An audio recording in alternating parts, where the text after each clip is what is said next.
Greatness, greatness, greatness. Welcome to this production.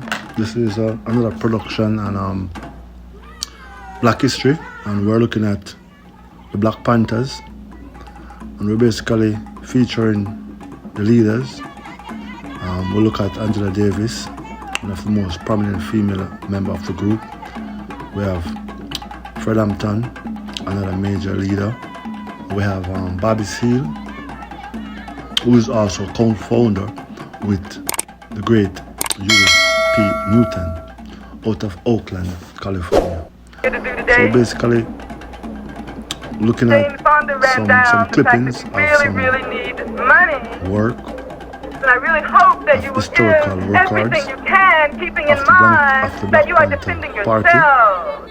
You're defending yourself, you're defending the struggle, you're defending the cause of the year 1966. In Oakland, California, and they basically had a 10-point agenda, but three major issues which they focus on was injustice, proper housing, and basically full employment for the black community. And they also,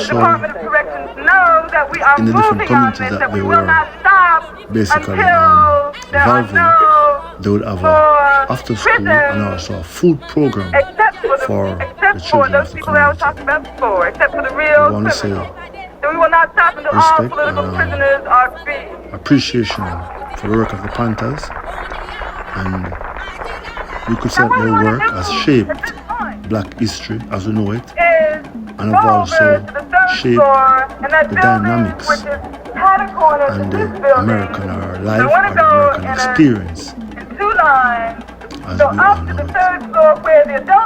So let's listen in, watch, enjoy.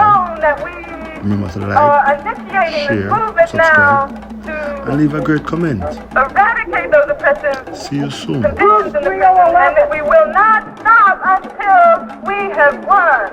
Okay, some of you that don't have time, there's about 5 or 6 signs right here to your right. As you pass by, you can pick one up. Can you dig it? And I'm talking about all of the sisters and brothers who are victims of the system, who are easy targets of the police, who get railroaded through the courts into prison, often for no reason at all, who are there only because they're black. And I think a brother during the Attica Rebellion sort of expressed this whole thing when he was asked by a reporter what he was charged with. And he said he was charged with being black. That's why he was there. And coupled with the oppression that leads black people and brown people, people of color, into the jails and prisons of this country, has been a new kind of political awareness that has spread all over the jails and prisons throughout the country. George Jackson, and Fleeta Drumgo, and John Clouchet, and Rochelle McGee. I could go on and on and on to name the sisters and brothers who have achieved a political awareness and a political commitment behind the walls. But you see, once they do this, then they are subjected to all of the terror that the prison system has to offer. And so they end up spending years and years and years in prison under the worst of circumstances.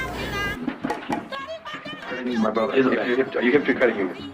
It is a bank. You go involved in it? Yeah, it's a bank. It's owned by the people, run for and by the people. What will money be given out to people for? Well, people would decide that. You want, whatever, people in the community. You need some living room furniture, maybe? You need a car, maybe? See, the thing is, for me, I need to know some more about it. I wish you had some more literature about the educational thing. Because as far as we're concerned, in the struggle, we really struggle, is that this depends on the education thing. Because this depends on I believe in you can form this no education. I'm going to be talking about forming. Right. We're talking about forming it right. It's not on paper. We didn't write it on paper. Forming right, no education. No. Let me give you an example. Jomo Kenyatta formed the excellent revolution with no education. And on the end of the day, your mom told the motherfucker, said, well, you know, you can educate hate the enemy, but I'm your brother. It'll be revolution. I'm more pressure.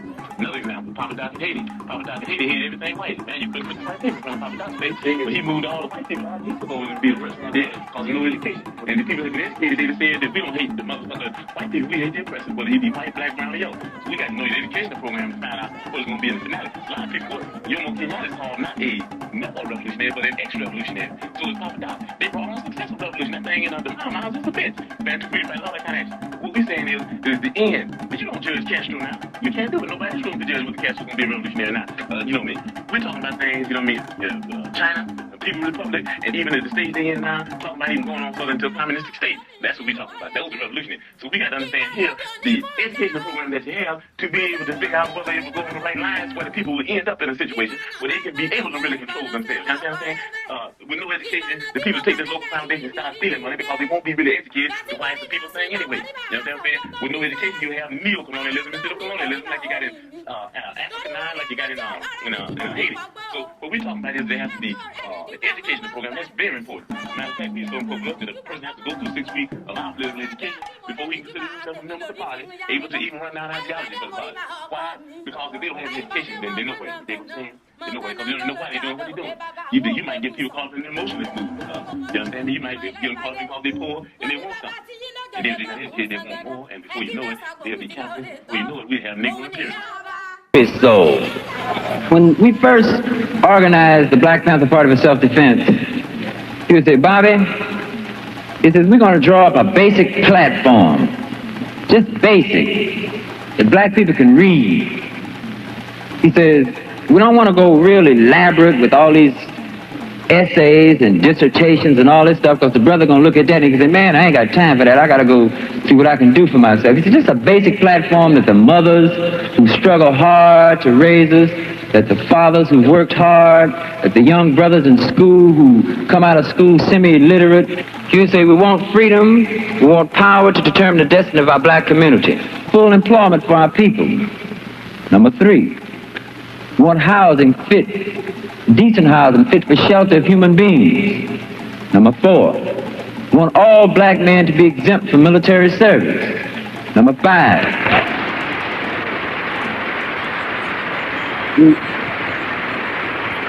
we want decent education for our black people in our community that teaches us the true nature of this decadent racist society, and to teach black people and our young black brothers and sisters their place in society, because if they don't know their place in society and in the world, they can't relate to anything else.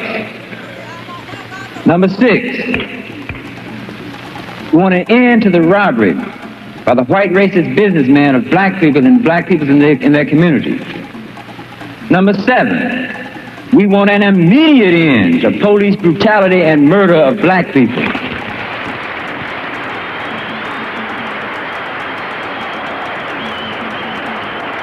Number 8, we want all black men held in county, state, federal jails and prisons to be released because they have not had a fair trial, because they've been tried by all white juries, and that's just like being tried in Germany being a Jew.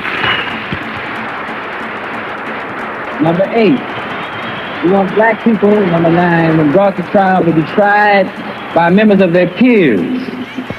And a peer being one who comes from the same economic, social, religious, historical, and racial background. If the United States government and the courts and the local courts did this, they would have to choose black people from the black community to sit up on the jury. They'd have to choose some of the mothers who've been working 20 years in Miss Ann's kitchen scrubbing floors like my mother done done. They have to choose some of them hard-working fathers. They have to choose some of those brothers who stand on the block out there wondering where they're going to get a gig. They're going to have to choose these black people. And number 10, he would say, let's just summarize it. We want housing, we want clothing, we want education, we want justice, and we want peace. This is the basic platform. In case you never knew it or not, of all the things that you've heard in the press, of all the derogatory statements that's been made in the press about Brother Huey P. Newton and I, of all these derogatory statements to guide you away from seeing this basic platform that Huey was talking about for his own people. We have to learn to look through the white press. We have to learn to see what's going on. Now, out of this platform, Huey P. Newton realized that it was necessary for us to start working on these points, these 10 points, practically. Remember number 7? We want an immediate end to police brutality and murder of black people. This is very, very important. And here, whether you know it or not, is where you start dealing with the black revolution.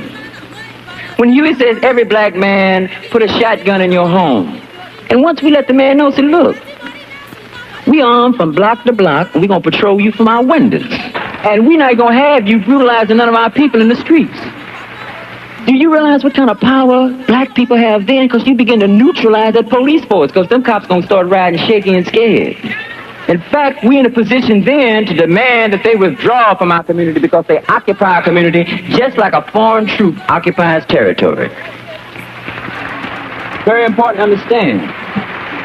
We hate cops beating black people over their heads and murdering them. That's what we hate.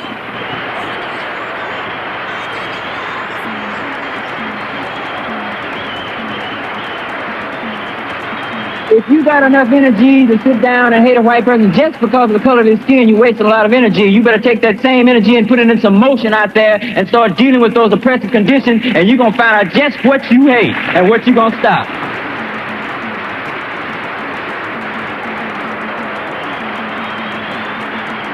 Black people, we are organizing to stop racism. You dig it? When you stop racism, you stop brutality and murder of black people by the racist occupying army in our black community. That's what we're going to stop. What's being done to us? You dig it? Can you dig the white power structure in this racist police force and how they've escalated the situation? That before Watts there was 1,300 cops, now there's 6,000 cops patrolling black people. That in Oakland they had 350 cops just 3.5 years ago. Now they got 1,000 cops patrolling black people. San Francisco's doubled its police force, and every area, major metropolis where black people live all across this country, they've doubled, tripled, and quadrupled their police force, equipped them with tanks, all kinds. We got to stop it, brother. Let's get together and unify.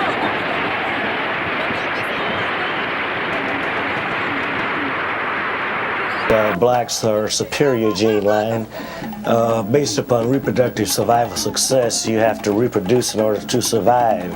And blacks have been put under 400 years of slavery, given the worst food, the worst medical care, and that's why we would be out of proportionally represented in just about every area we're given an opportunity. Are you glad? You sound like you're glad he made these comments here. Now, if whites would like to be superior, they would allow blacks to enslave them for 400 years, and their weaker gene lines would die out. The station that fired him, and I think the other group that probably would have a superior gene line based upon reproductive survival success are Jewish people who've been driven and murdered for years. And I would like to emphasize it has nothing to do in particular with race. It has to do with selecting out a weak gene line or weak family names. Weak not in an absolute sense, but just that the people cannot stand the oppression. Ishmael, how do you feel? Well, hold on, I like another way. By someone saying they're superior. As I read the article... the Reverend Jesse Jackson, Huey, has said he should have been fired by CBS. Dr. Harry Edwards... Huey, hold on. I'm talking about what Huey Newton says right now.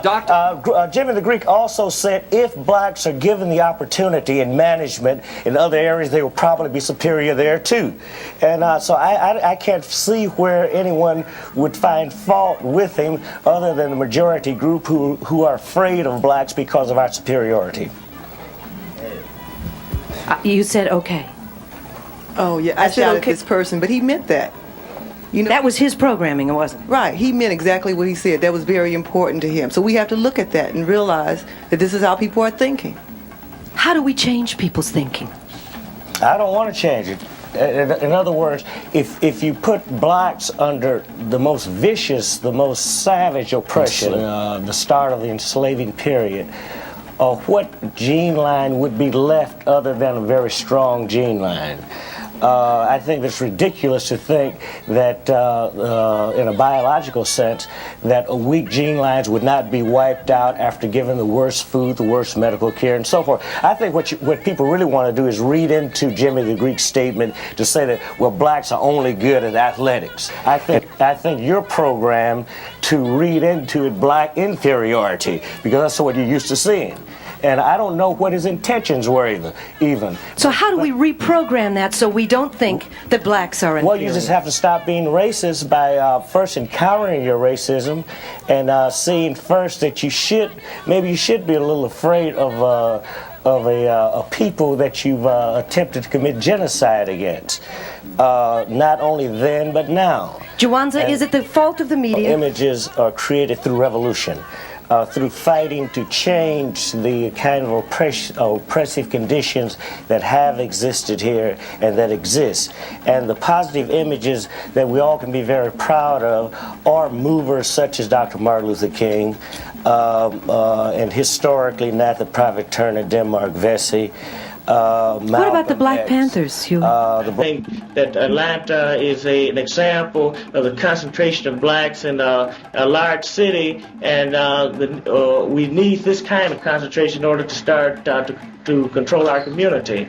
The South, too, it's like the saying when the chickens come home to roost, that the contradiction started here, Jamestown, 1619, I believe, where some slaves were brought over here, and this is where the wrong started. And I think that we always have to return to the original scene of the crime in order to correct the crime.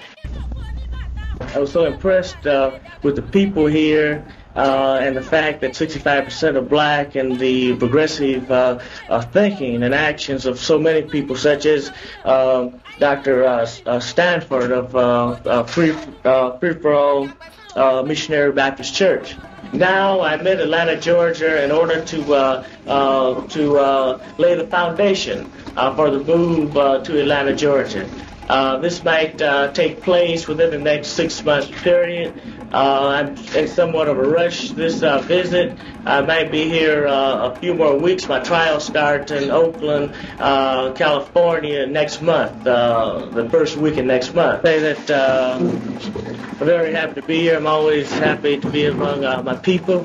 And I find my people only alienating the people because they're interested not in welfare or the practical problems of the people. They're interested in the bureaucracy and the very efficiently run military industrial complex that the people are supposed to serve to make it even run more efficiently, instead of these agencies and the political system in general being provided for the people, and so the people can receive a benefit not for efficiency but just for human dealings and human relations and the general welfare of the people generally.